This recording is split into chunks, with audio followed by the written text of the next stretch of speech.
Are you ready to give your Shopify store a fresh new look without losing any of your hard-earned content? Today, I'm going to show you exactly how to change your Shopify theme safely and smoothly in 2025. First, head over to your Shopify admin dashboard. This is the control center for your store where all the magic happens. On the left-hand menu, click on Online Store and then select Themes here. You'll see your current theme along with a range of free and paid themes to explore. Take your time to browse. Free themes are a great starting point. They're robust, visually appealing, and perfect if you're testing out a new style before committing to a premium option.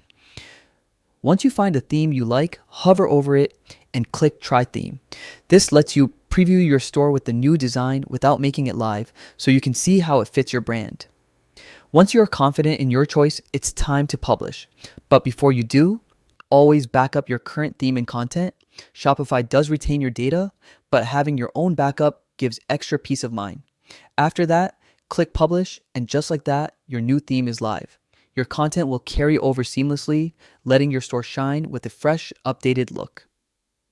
Changing themes is more than just a visual upgrade. It can refresh your store's presence, spotlight your products better, and even reignite your enthusiasm for managing your business. Thanks for watching. If this guide helped you, make sure to like and subscribe and drop any questions or suggestions in the comments. Happy theming on Shopify.